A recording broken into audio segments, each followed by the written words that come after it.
Welcome, my friends, to another episode of Tales from the Concrete Floor. My name is Chris, your resident talking head, and tonight we are talking about my opinion of the finest Brian Johnson era AC/DC album out there, and it is not Back in Black. It is, my friends, Flick of the Switch. This is one of the most underrated and underappreciated AC/DC albums out there, in my opinion. Critics panned it. It got no publicity whatsoever. They did a mediocre tour on it. As I said, critics hated it. This was at a time to where they had obviously put out Back in Black in 1980, and then their follow-up, For Those About to Rock, also did very well. But at the same time, I ask you, name me another song off For Those About to Rock other than For Those About to Rock. It's hard to do. That album was not good, but it still had high production. It had a lot of publicity because that's all part of the business.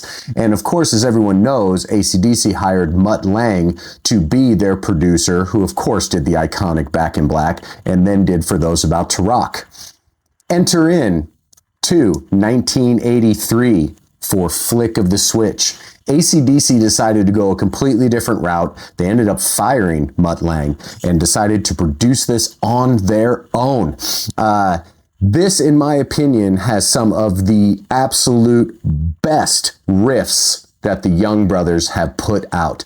Malcolm's rhythm section is incredible. The sound of his guitar is absolutely amazing. Angus is on fire with his solo play on here.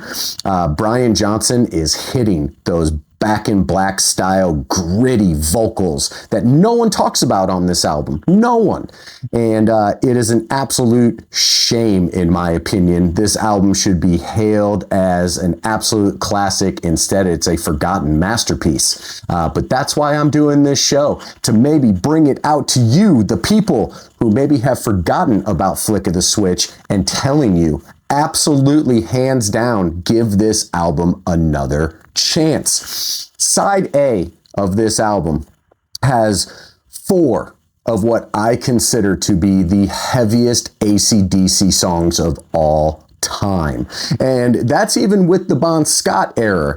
But definitely Brian Johnson era, this album has 4 of the heaviest AC/DC songs of all time. That, of course, is going to be Rising Power, This House is on Fire, Flick of the Switch, and Nervous Shakedown, with Nervous Shakedown seriously being one of the pinnacle heavy songs on this album. It is absolutely hands down my favorite song on this album, with the exception of the cover or of the album title song. Flick of the Switch was another absolute banger on this album. Side B, of course, you're going to have a few lackluster songs. Name me an AC/DC album that doesn't have lackluster songs, especially Brian Johnson era. A little harder to do in the Bon Scott era. Pretty much all those albums were perfection.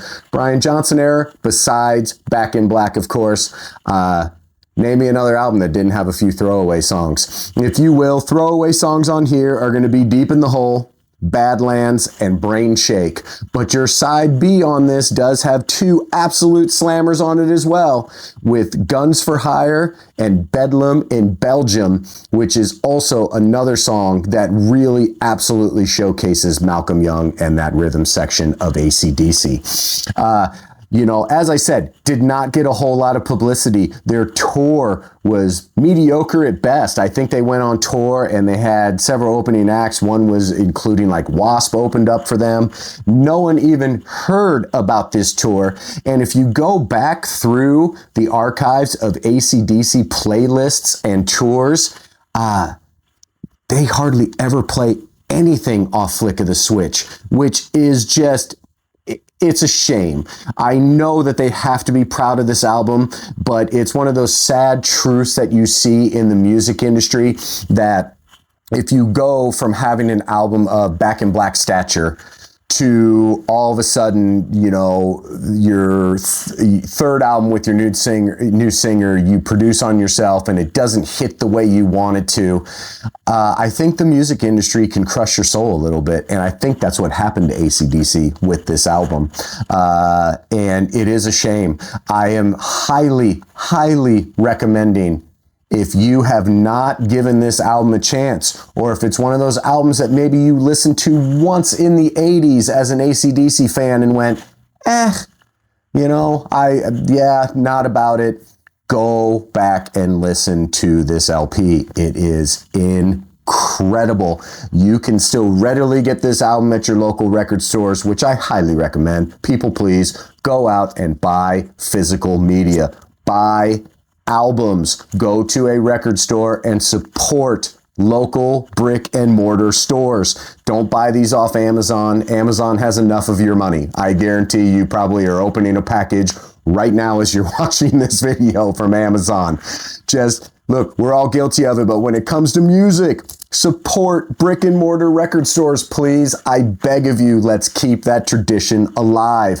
And if you're old like me and have children who are really getting into music, please push upon them that Spotify and iTunes is not the only way to get music.